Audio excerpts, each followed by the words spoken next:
بسم اللہ الرحمن الرحیم۔ السلام علیکم۔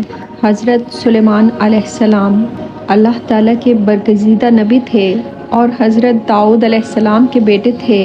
حضرت داؤد علیہ السلام کی طرح اللہ تعالیٰ نے حضرت سلیمان علیہ السلام کو بھی بہت سے معجزات عطا کر رکھے تھے۔ آپ علیہ السلام جانوروں کی بولیاں سمجھ لیتے تھے۔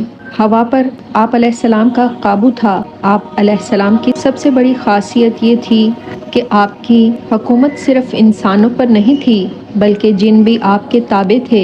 حضرت سلیمان علیہ السلام نے جب دیکھا کہ اللہ تعالیٰ نے ان کے لیے دنیا کو وسیع کر دیا ہے اور دنیا ان کے ہاتھ میں ہو گئی ہے تو کہنے لگے، اے میرے اللہ، اگر مجھے اجازت دیں کہ میں تیری تمام مخلوقات کو پورے سال کا کھانا کھلاؤں تو بہتر ہو جائے۔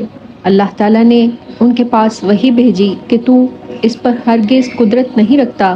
پھر آپ علیہ السلام نے درخواست کی کہ یا اللہ صرف ایک ہفتہ دے دیں۔ پھر جواب ملا کہ تو اس پر بھی قدرت نہیں رکھتا۔ پھر آپ علیہ السلام نے درخواست کی کہ یا الہی ایک دن ہی عنایت فرما دیں۔ اللہ تعالیٰ نے فرمایا کہ تو اس کی بھی قدرت نہیں رکھتا۔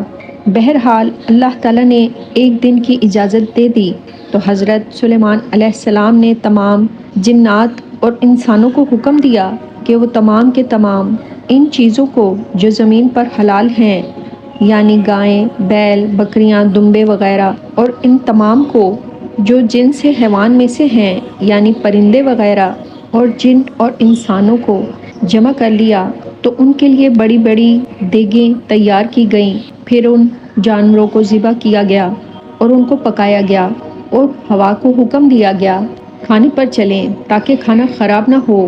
پھر کھانوں کو جنگل میں پھیلا دیا گیا۔ اس کا طول 1 مہینے کی مسافت کے برابر تھا اور اس کا عرض بھی اتنا ہی تھا۔ پھر اللہ تعالیٰ نے حضرت سلیمان علیہ السلام کے پاس وحی بھیجی کہ اے سلیمان علیہ السلام، تم مخلوقات میں سے کس سے دعوت شروع کرے گا؟ تو حضرت سلیمان علیہ السلام نے فرمایا کہ میں دریا کے جانوروں سے دعوت شروع کروں گا۔ تو اللہ تعالیٰ نے بحر محیط کی ایک مچھلی کو حکم دیا کہ وہ حضرت سلیمان علیہ السلام کی ضیافت میں سے کھائے۔ چنانچہ اس مچھلی نے سر اٹھایا اور کہا کہ اے سلیمان علیہ السلام، میں نے سنا ہے کہ تو نے ضیافت کا دروازہ کھول دیا ہے اور آج میری ضیافت تو کرے گا۔ حضرت سلیمان علیہ السلام نے فرمایا، لے اور کھانا شروع کر۔ چنانچہ وہ مچھلی آگے بڑھی اور دسترخوان کے شروع سے کھانے لگی۔ مچھلی نے اس قدر کھایا کہ ایک ہی دفعہ میں سارا کھانا صاف کر دیا۔ اس مچھلی نے پھر آواز لگائی کہ اے سلیمان، مجھے کھانا کھلاؤ اور میری بھوک مٹاؤ۔ حضرت سلیمان علیہ السلام نے فرمایا کہ تو سارا کھانا کھا گئی ہے اور اب بھی تیرا پیٹ نہیں بھرا۔ تو مچھلی نے کہا، کیا اسی طرح میزبان کا جواب ہوتا ہے اپنے مہمان کے لیے؟ اے سلیمان علیہ السلام، آپ خوب جان لیجئے کہ میرے لیے ہر روز اس طرح جتنا تو نے پکایا ہے دن میں 3 مرتبہ متعین کیا ہوا ہے، اور آج میرے کھانے کے روکنے کا سبب تو بنا اور تو نے میرے کھانے میں کمی کر دی۔ اسی وقت حضرت سلیمان علیہ السلام اللہ تعالیٰ کے سامنے سجدہ کرتے ہوئے گر پڑے اور کہنے لگے، پاک ہے وہ ذات جو کفالت کرنے والی ہے مخلوق کی روزیوں کے ساتھ، جہاں سے مخلوق جانتی بھی نہیں کہ کہاں سے آتا ہے۔ سبحان اللہ۔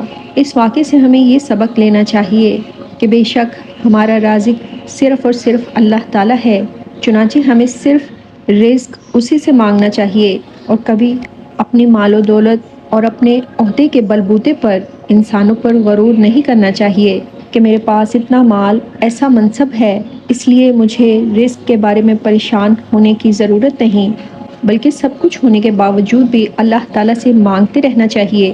دعا ہے کہ اللہ تعالیٰ ہم سب کو اس واقعہ سے سبق حاصل کرنے کی توفیق عطا فرمائے۔